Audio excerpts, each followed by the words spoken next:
नमस्कार दोस्तों।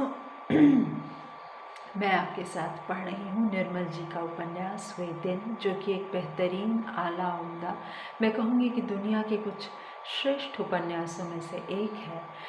और अभी अभी वीडियो की तैयारी करते हुए जो 2 पन्ने मैंने पढ़े, उनमें जो बात है, जैसे एक फ्रेज़ मैं आपको, एक कुछ वाक्य मैं आपको पढ़ के सुनाती हूँ। और केवल एक वर्णन है जहाँ उन्होंने ये इंटरप्रेटर का काम, उन्होंने यानी जो उपन्यास का नैरेटर है उसने ये वेटर का काम शुरू किया है। और थोड़ी देर शॉपिंग, थोड़ी देर की पहचान और थोड़ी देर के परिचय के बाद वो जाकर एक रेस्तरां जैसी जगह बैठे हैं जहाँ से पहाड़ी भी दिख रही है, लेतना की पहाड़ियाँ, जिनका वर्णन करते हुए निर्मल जी कहते हैं कि वो धूप में किसी भूरी गिलहरी सी ऊग रही थी। कितना सुंदर। और इसी तरह से नदियाँ, इसी तरह से चर्च, सब कुछ क्या कैसा लग रहा था, इतना जीवंत कि जैसे वो दृश्य आपके सामने हो। और केवल यही नहीं कि ये बहुत ट्रांसपोर्टिंग होता है, इसमें वाकई मनोभावों से गुजरने, मतलब उपन्यास पढ़ने का असल एहसास मनोभावों से गुजर कर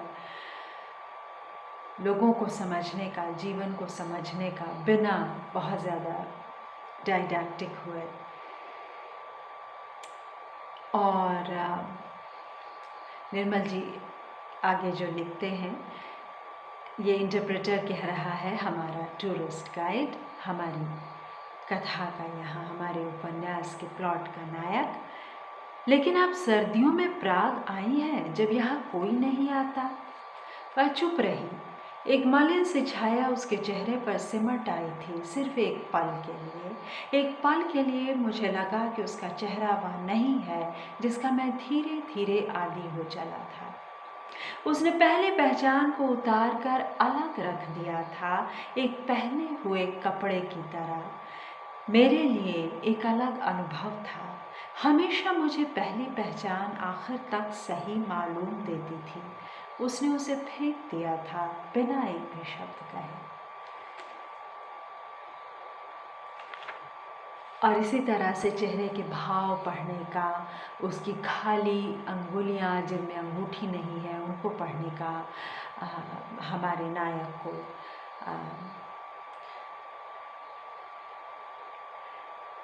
आदत होती जा रही है, पढ़ने की आदत हो रही है, या पढ़ने का शौक़ है मैं कहूँ। सॉरी दोस्तों, रात के 3:30 से 2:30 से ज़्यादा बज रहे हैं, लेकिन आज मुझे नींद नहीं आ रही। दरअसल आज एक बहुत उदास रात है और मुझे बहुत कष्ट है। मंगलेश डबराज जी हमारे बीच से चले गए, एक बहुत नामी कवि, और हम सब ने उनके लिए श्रद्धांजलि लिख दी। और क्या कहा जाए और क्या किया जाए, ये इतना दुखद है, कल्पनातीत है कि वो इस तरह अचानक हमारे बीच से चले जाएंगे। इसलिए आज मुस्कुराहट के साथ पढ़ना कठिन है बावजूद उसके। और मुस्कुराना ज़रूरी भी है, क्योंकि आप कोरोना के इस लॉकडाउन में बहुत ज़्यादा दुखी भी नहीं होना चाहते। तो निर्मल जी का उपन्यास, निर्मल जी के उपन्यास जितने अमर हैं, उसी तरह से मंगलेश जी की कविताएं हैं, अप्रतिम कविताएं। बहरहाल आगे वो वर्णन करते हैं कि वो मीता कैसे शर्मा शर्मा कर चॉकलेट पी रहा है, उसको वो पसंद आई है ड्रिंक। और फिर आगे छोटी छोटी बातें चलती हैं कि ये बुदापेस्ट की तरह है, कि आप वहाँ गई हैं बहुत पहले, और कभी उसे लगता है कि उसकी मुस्कुराहट बहुत दूर है जिसमें कुछ भी साझा नहीं हो रहा। कभी उसे लगता है ये भाव ऐसा, कभी लगता है ये भाव वैसा। और आखिर में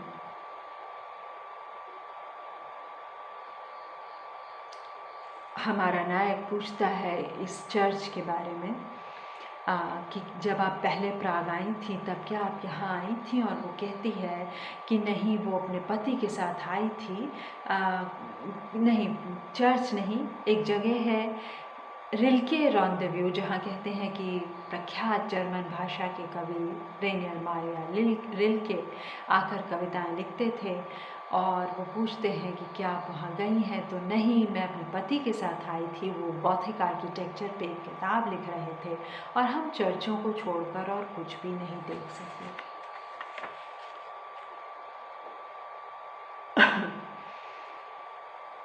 बियर ख़त्म हो गई थी। ये बियर का वर्णन बीच बीच में इस तरह से है कि मैं क्या बताऊँ। ऊपर ट्राम की तारें बर्फ से धुल गई थीं। वे रह रहकर साफ और चमकीली हवा में लंबे फीतों से डोल जाती थीं। एम्बैंकमेंट पर पेड़ों की नंगी टहनियाँ कभी कभी धीरे से हिल जाती थीं। सामने ही पुल था। मैंने वेटर को बुलाया। इस बीच उसने 10 क्राउन का नोट वेटर की प्लेट में रख दिया था, बिना बिल देखे। मुझे लगा उसने यह नोट पहले से ही पर्स से निकाल कर हाथ में दबा रखा था। आप रहने दीजिए, मेरे पास चेंज है। मुझे भी चेंज चाहिए, उसने कहा, किंतु वेटर के पास चेंज नहीं थी। बिल चुकाकर मैंने नोट उसे दे दिया। यह ठीक नहीं है, मैंने आपको यहाँ बुलाया था, उसने कहा। आप फिर बुला सकती हैं।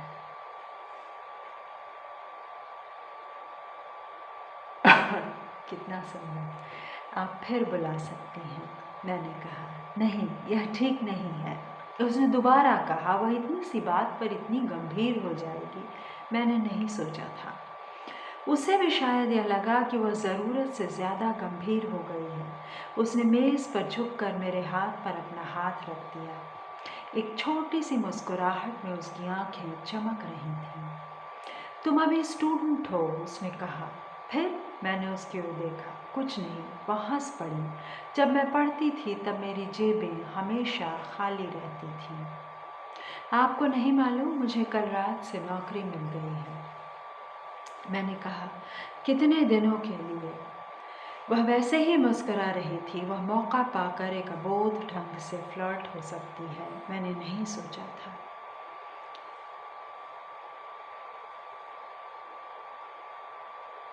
मैंने उसकी ओर देखा और कुछ नहीं कहा। एक क्षण तक उसके हाथ की गरमाई मेरी हथेलियों को घेरती रही। वह उसे उठाना भूल गई थी। क्या बात है, जैसे कि आप किसी का हाथ थाम लें और उठाना भूल जाएं। ये तभी हो सकता है जब आप उस व्यक्ति के प्रति सहज जुड़ाव या आकर्षण महसूस करें। कुछ देर बाद हम क्लॉक रूम की तरफ चलने लगे। मिसेस तानिया ने हमें दूर से ही देख लिया था। उसने पहले से ही हम तीनों के कोट काउंटर पर रख दिए थे। मैंने टिकट वापस कर दिया। वह इस बार कुछ नहीं बोली। शायद वह मेरी चुप्पी पर नाराज थी। मैं उसे किसी और दिन मना लूँगा, मैंने सोचा।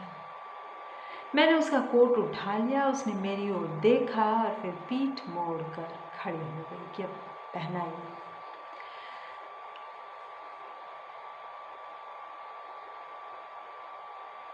उसने पहले दाहिना हाथ आस्तीन में डाला, फिर बाएं हाथ से कोट की बाँह को टटोलने लगी।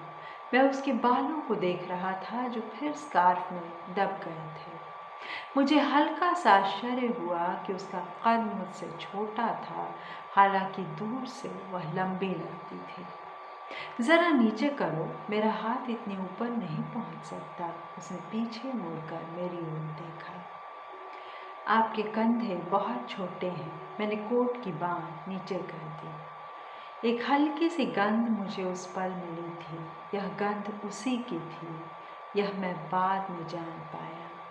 उस समय मुझे लगा था कि वह उसके कोट या बालों की है, लेकिन वह गंध उससे, उसकी देह से अलग नहीं की जा सकती थी। वह मुझे बाद में ही पता चल सका था। हम बाहर आ गए। वहाँ से होटल ज़्यादा दूर नहीं था, इसलिए ट्राम की झंझट नहीं उठानी पड़ी। मीता रास्ता पहचान गया था और वह आगे आगे चल रहा था। अक्सर दोपहर के समय नेशनल ट्रस्ट खाली रहती थी, नेशनल स्ट्रीट खाली रहती थी, लेकिन ये क्रिसमस शुरू होने के दिन थे। सारा प्राग बदला सा दिखता था। पिछले दिनों जो कलियां बर्फ में दबकर खामोश हो गई थीं, अब धीरे धीरे अपना सिर बाहर निकाल रही थी।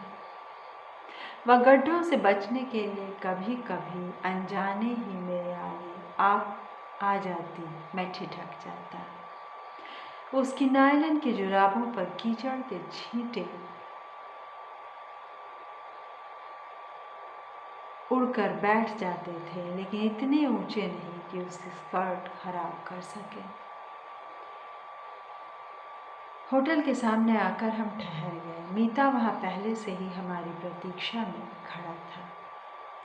मैंने दोनों पैकेट उसके हाथों में रख दिए।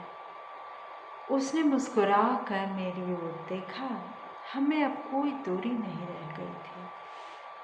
आप हमारे साथ लंच नहीं लेंगे? मैंने पूछा। उसने पूछा, मुझे अपने एक मित्र से मिलना है, लेकिन मैं शाम को आऊँगा स्केटिंग के लिए। मैंने मीता की ओर देखा। वह शर्मा कर दूसरी तरफ देखने लगा था। तो दोस्तों, देखिए कितना सुंदर अध्याय है। बच्चे की साइकोलॉजी से लेकर बड़ों की साइकोलॉजी तक का क्या वर्णन है। भाषा उतनी ही सरल, उतनी ही लाजवाब और लबाबदार। सुनने के लिए धन्यवाद दोस्तों।